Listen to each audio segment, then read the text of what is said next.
Welcome to this explainer. We're jumping right into the incredible, completely accidental career of a woman who literally defined frontline broadcast journalism for an entire era, Kate Adie. If you follow modern journalism, you absolutely know her name. But today, we're going to trace exactly how she shattered gender barriers and totally redefined what it means to report live from a conflict zone. Let's get into it. Now, there's this famous military saying, if Kate Adie's coming, we're in trouble. And it just brilliantly illustrates the formidable reputation she built among soldiers and civilians alike. Seriously, the running joke was that a smart move was getting on a plane at an airport where Kate Adie was getting off. But, her story actually starts far, far away from the front lines, in a world where war reporting wasn't even on her radar. So let's look at the agenda for today. First, an unlikely journalism career. Second, breaking the newsroom mold. Third, live from the siege. Fourth, reporting under fire. And finally, number 5, the fight for truth. All right, section 1, an unlikely journalism career. We're going to look at the societal expectations for women in the 1960s and contrast that with the extraordinary path she actually took. Looking at her timeline, Kate's beginnings were honestly pretty ordinary. She was born in Whitley Bay in 1945, raised in Sunderland, and she actually notes that at her private girls' school, the word career just wasn't even uttered. So, after grabbing a degree in Scandinavian Studies from Newcastle University, she was looking at a very quiet life in the Ministry of Agriculture, Fish and Food. I know, right? But instead, she spotted an ad for the BBC's new local radio network and jumped in as a station assistant at Radio Durham. And those early days? Well, they had this slightly comedic, super mundane nature to them. While she was in local broadcasting, she literally did everything. We're talking regional farming reports, all the way to broadcasting dramatic weather updates by basically just looking out the window, ominously warning her listeners, there will be dark clouds over Gateshead. So yeah, a very quiet start, but it ended up being an absolutely foundational training ground for her broadcasting skills.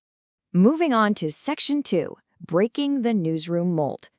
To really understand her legacy, we have to look at how she completely shattered the glass ceiling in what was a deeply male-dominated industry. You have to picture the 1970s newsroom. It was simply not a place where women were welcome to report on hard news.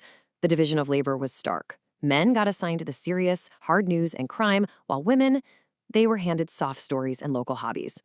Working in regional TV, Adie felt she just couldn't put her heart into the trivial stories she was constantly assigned by an editor who, frankly, seemed to hate actual news. But one single moment of defiance changed the whole game. Her big break finally came in Brighton.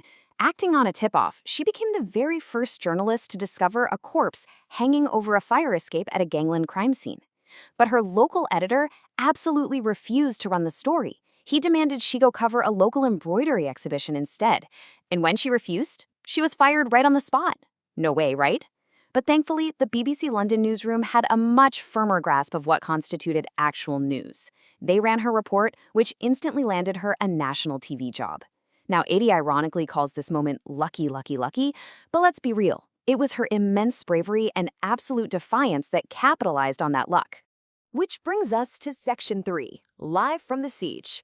This is the pivotal moment that thrust her squarely out of the regional circuit and right into the global spotlight. So in the spring of 1980, 6 armed men stormed the Iranian Embassy in London, taking 26 people hostage. For 6 agonizing days, this standoff absolutely captivated the world. Then, on day 6, the terrorists murdered a hostage, and the British government rapidly escalated their response. They sent in the Special Air Service, the SAS, to execute Operation Nimrod and rescue the remaining hostages. And right there in the thick of it was Kate Adie. Normal broadcast schedules were completely halted. As the SAS smashed through windows, set off explosions, and rappelled down the roof, Adie was right there providing unflinching, incredibly calm live commentary. She wasn't just reading the news, she was living it in real time. By stripping away all the jargon and using this incredibly measured voice over the literal sounds of gunfire, she single-handedly redefined live broadcast journalism forever. All right, Section 4, reporting under fire. That breakthrough coverage totally cemented her reputation, leading directly to her promotion as the BBC's chief news correspondent. The sheer scale of the history she witnessed firsthand is just staggering. We're talking about angering politicians with her unvarnished reports from Libya in '86, covering the horrific Tiananmen Square massacre in '89, embedding with British forces in the Gulf War in 1990, and navigating the incredibly bloody conflicts in Belfast and Bosnia throughout the '90s. By doing all of this, she completely shattered the image of the timid, stay-at-home female journalist. She proved conclusively that women could excel in literally the most perilous environments on Earth. And the physical reality of her job was incredibly stark. She wasn't just standing safely in front of a camera miles away from the action. She met face-to-face with figures like Colonel Gaddafi and Radovan Karadzic. I mean, she actually still retained shrapnel in her body from her time in Bosnia. And during the harrowing 1989 Tiananmen Square massacre, she had flesh torn right from her elbow by a bullet that killed the man standing right next to her. Her team provided the raw evidence the Chinese government desperately wanted to erase from history. Naturally, her fearless dedication earned her extensive recognition. She snagged the 1980 Royal Television Society Reporter of the Year for the Embassy siege, received a CBE from the Queen for her services to media, and secured a highly prestigious BAFTA Fellowship for lifetime achievement.